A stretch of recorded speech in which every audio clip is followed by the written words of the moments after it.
말씀이 육신이 되어 이 땅에 오신 예수 그리스도는 세상의 모든 죄를 지시기 위한 어린 양으로 오신 하나님이시다 라고 세례 요한은 증거했죠. 세례 요한은 이것을 증거하기 위해 자신과 비교할 수 없는 존재이신 예수 그리스도, 그 길을 걷게 하는 광야에 외치는 자로서의 사명을 감당했습니다. 그의 증언, 그리고 그가 세례 베푸는 것으로 인해 예수님께서 메시아, 즉 그리스도이시다 라고 하는 것을 드러내 보이죠. 그래서 세례 요한의 제자들 중에 예수님을 따르는 이들이 나오게 됩니다. 자연스럽게 그렇게 된 거죠. 세례 요한이 예수님에 대해서 증언하고 그 증언을 들은 이들 중에 예수님을 실제적으로 따르는 이들이 나옵니다.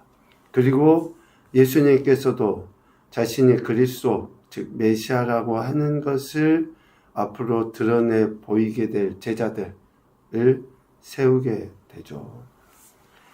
결국 예수님과 예수님의 제자들은 한 가지예요. 예수님이 메시아이신가, 그리고 예수님이 메시아라고 하는 사실을 증거하기 위해서 앞으로의 모든 사역들을 그렇게 이루어 가시는 거죠. 오늘 가장 먼저 갈릴리 가나에 있었던 혼인잔치에서 그 일이 드러나 보여지게 됩니다. 갈릴리 가나에 혼례가 있을 때에 예수님과 또 거기에는 물론 예수님의 어머니도 계셨죠. 예수님과 제자들이 청함을 받게 됩니다. 혼인잔치에 청함을 받았다. 이 가나 혼인잔치를 그냥 천국의 모형으로 이야기도 많이 하지만 좀 그보다는 육신의 몸을 입고 이 땅에 오신 예수님께서 이 땅의 보통의 사람들과 같은 모습으로 예수님이 이 땅의 삶을 사셨다라고 하는 것에 초점을 두는 것이 더 정확할 것 같습니다. 흔히 예수님은 세상과 전혀 구별된, 그러니까 어쩌면 염세주의자라고 할 수 있을지도 모르죠. 극단적으로 표현하면 세상과는 동떨어진, 세상은 좀 이렇게 비관적이고 전혀 어떠한 소망이 없는 것으로 이해하기가 쉬워요. 그런데 예수님께서 이 땅에 오심은 육체를 입고 이 땅에 오신 그 자체로 인해서 사람들과 같은 모습으로서 이 땅에 사시기 위함이다 라는 거죠.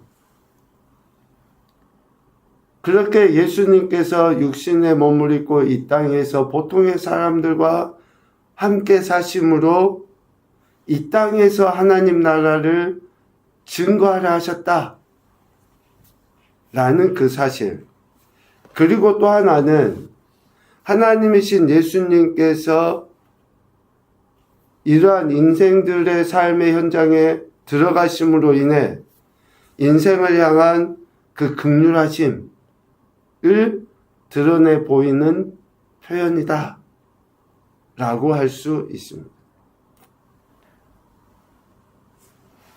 우리의 신앙이 고차원적이기가 쉬워요. 무슨 말입니까?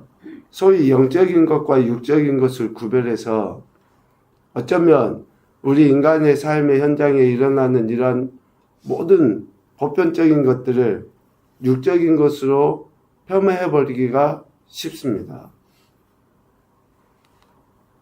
가장 영적인 것은 정말 가장 인간적인, 하나님 말씀에 의한 가장 인간적인 모습이 영적인 것이죠.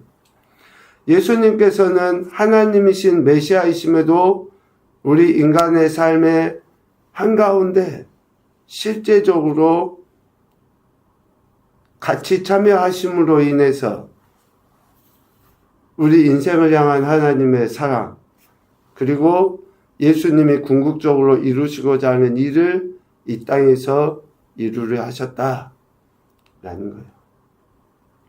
그렇게 혼례 잔치의 청함을 받으셨는데 때마침 포도주가 떨어진 거죠.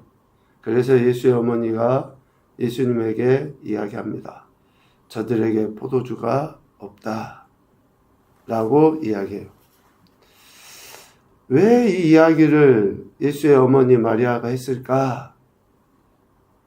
예수님께서 12살 되던 해 예루살렘 성전에서 있었던 사건을 기억하시죠. 어렸을 때부터 예수님이 남다르셨다라고 하는 것을 예수의 어머니 마리아는 알고 있었습니다. 누가복음 2장 51절 하반부에 보면 이러한 예루살렘의 성전에 있었던 일들이 다 지나고 마리아의 표현이 나와요. 그 어머니는 이 모든 말을 마음에 두니라 라고 누가복음 2장 51절 하반부에 이야기합니다. 그러니까 마리아는 지금까지 예수님께서 기적을 행하신 것이 없어요. 어떤 공생의 사역을 이제 시작하신 거니까. 그런데 예수의 어머니 마리아는 예수님이 어렸을 때부터 했던 말들, 또 자그마한 하나의 행동들, 이러한 것들을 마리아는 안 거죠. 저는 이 부분이 실질적으로 좀 우리가 신앙생활 하면서 또 우리 자녀들을 양육하면서 좀 실제적으로 우리에게 교훈과 도전을 주는 그러한 대목이라고 생각이 되어지는데, 부모만큼 우리 자녀들을 잘 아는 사람이 없어요. 우리 아이들의 진로를 놓고 학교 가서 선생님들과 상담도 하고 진로에 대해서 여러 가지 이야기를 들어요. 그런데 17, 8년, 한 20년 동안 우리 자녀들을 부모들이 양육했잖아요. 그러면 대학을 진학하고 과를 선택을 할 때 부모가 가장 이 아이의 적성이나 성향이나 이런 것들 아는 거죠. 상담 선생님들은 오랫동안 봐봤을 때 고등학교 1, 2, 3학년, 3년 정도밖에 안 될 거 아니에요?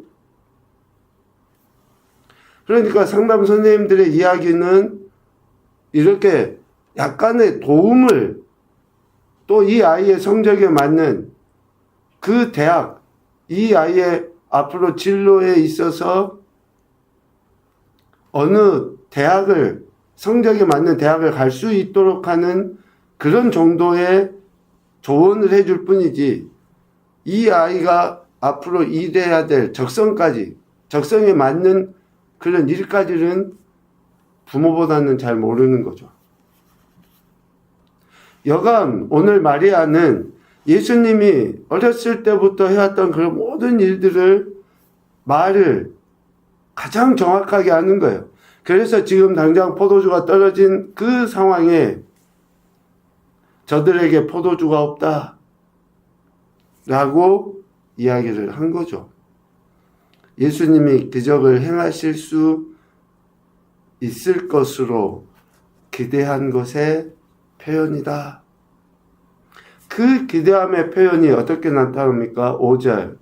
그의 어머니가 하인들에게 이르되 너희에게 무슨 말씀을 하시든지 그대로 해라 라고 이야기해요. 마리아가 예수님께서 어떠한 일을 하실지 몰랐으면 어떻게 하인들에게 명확하게 이 말을 할 수 있었겠습니까? 마리아의 이러한 기대에 대해 예수님은 자신을 차츰 드러내 보이십니다. 처음에 포도주가 없다 했을 때는 예수님이 나와 무슨 상관이 있습니까? 라고 이야기해요. 자신과는 상관이 없다. 즉 예수님은 포도주가 부족한 거나 없는 것을 해결하기 위해 오신 것이 아니다 라는 그 이야기죠. 그러면서 다시 이야기하죠. 내 때가 아직 이르지 아니하였습니다. 예수님께서는 하나님께서 정하신 대로 맞춰서 움직이시고 하나님의 절대적인 뜻에 순종하기 위해 오신 분이시다 라고 하는 것을 예수님이 드러내 보인 거예요. 그러니까 자신과 상관이 없는, 자신이 이 일을 위해서 온 게 아니고 하나님께서 아직 정하신 것이 아닌데 왜 자신에게 이러한 이야기를 하시느냐, 그 의미겠죠. 그런데 마리아의 이러한 요구에 대해 예수님께서 하인들에게 명령을 합니다. 7절, 항아리에 물을 채워라. 이제는 떠서 연회장에 갖다 주라 라고 8절 이야기를 합니다. 예수님은 인간의 필요를 채우시기 위해서 이 땅에 오신 것은 아니지만 그 필요를 채움으로 인해서, 즉 마리아의 간구를 들어주신 것이나 또 예수님께서 이야기하신 것에 대해서 순종하는 자들을 통해 저들의 필요가 채워진다라고 하는 것을 실제적으로 예수님은 보여주시는 거예요.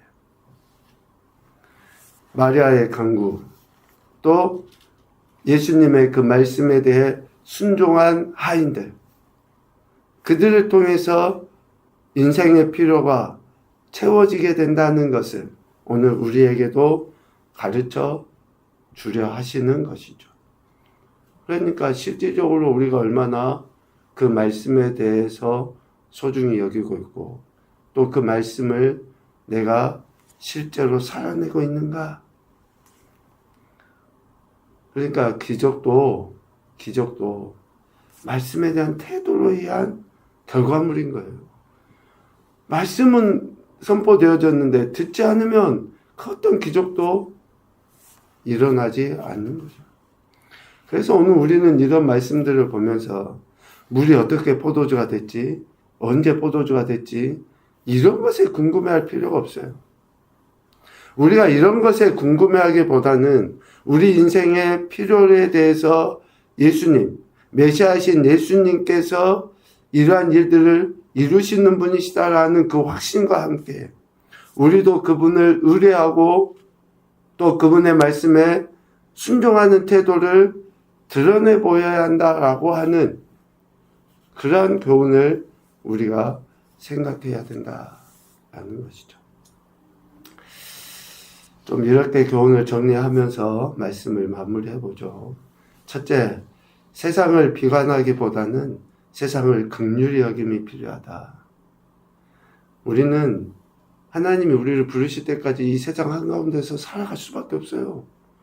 불합리할 수 있고 또 불편하고 불평등하고 뭐 여러 가지. 그런데 이런 세상을 보면서 비관하고 판단하고 할 것이 아니라 오히려 우리에게 주신 생명의 은혜로 말미암아 세상을 긍휼히 여겨야죠.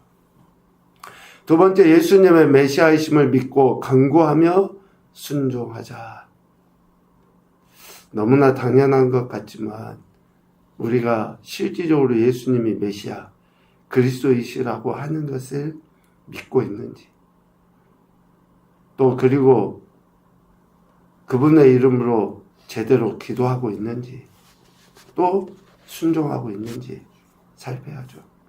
세 번째, 예수님의 말씀에 대한 순종이 우리 영혼육을 더욱 풍성하게 한다. 여러분 믿으십시오. 예수님의 말씀에 대한 순종이 실제적으로 우리의 영혼육을 더욱 풍성하게 하고 새롭게 합니다. 믿음, 항상 강조하지만 순종으로 드러나 보여지는 그 믿음이 우리의 삶을 날마다 새롭게 한다라는 것이죠. 오늘도 저와 여러분들의 생명 주시고 또 말씀하시는 그 주님만을 의지하여서 오늘도 우리에게 주어진 이 길을 신실하게 걸어가는 격복된 인생들이 되시기를 주님의 이름으로 축복합니다. 아멘.